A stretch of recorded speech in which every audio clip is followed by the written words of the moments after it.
in certain communities like Bloomington, I covered the whole Grant family and all the Morgans that were in Olympic wrestling, and I mean you get to know everybody, and then you get pretty close. Pro wrestling too.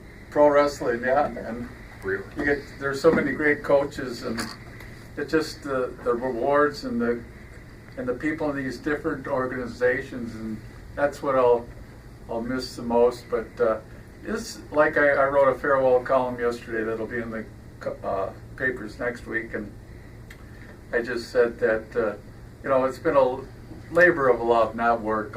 Some people dread getting up in the morning and coming to work. I enjoy it. This is my family.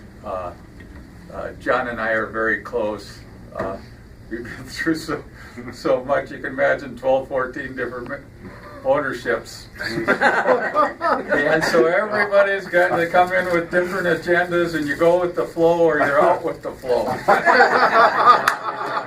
But that's part of life. You got to deal with it. But it, I think, made us better journalists, and you got to listen to people in the community, what they want. You'd rather write some great features, but sometimes they just want some coverage because they don't get it in the daily papers or anywhere. But it's just been such a, like I say, a labor of love, and I'll miss you all, and I'll still stay in touch, and maybe I can do a few things here and there and on a part-time basis. But this is probably after, my uncle said, "Geez, 66 and you're finally retired." He said, he retired from IBM when he was like 58.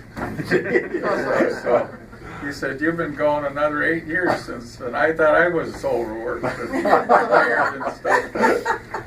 But do you have any favorite sports stories over the years? Is there anything that stands out?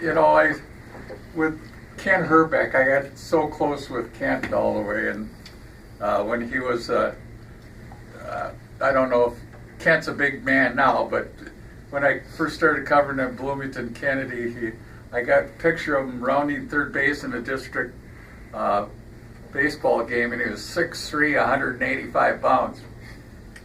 And so then when he joined the Twins and stuff, one time I brought that picture, and then Gary Gaetti was there, and he looked at it. He said, "Give it to me." So the next day, I come in the clubhouse, and he blew it up and taped it to Herbeck's locker and said, "What happened to you?" But Kent gets called up for his first game. They brought him all the way from the rookie league in Elizabethton to his first game against the Yankees. And so I called the front office. I said, "What's his telephone number at the hotel?" I got his number because I wanted to get something in our paper right away. So I call his hotel room, get hold of me, and say, "Greg, what's up?" I said, "Well, how's it going to feel to start tonight against the Yankees and Tommy John?" He said, "What?" I says, "Nobody's told me." He said, "How did you know?" I said, "I just talked to somebody in the front office, and you're in the starting lineup tonight."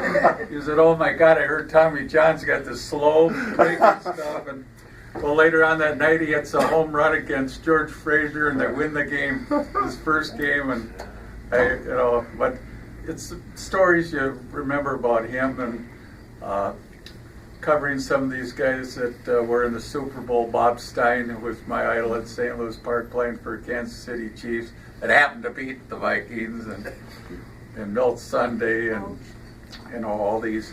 And like I say, from the Bloomington Morgan family, you talk about brothers. There was like 11 Morgan brothers that were either professional fighters or national wrestling champs and Olympian. John Morgan wrestled in the Seoul Olympics and stuff, Greco-Roman and stuff. But you get to know all the families, and I mean the whole Evans family. You get to know all these people, and it just leaves a mark. You can call them, and the greatest satisfaction I get is to have a coach say, "You know what? They called me from the daily papers. I can't trust what I say to them." But he said, "Every time I talk to you, Greg, I know that you're going to do it professionally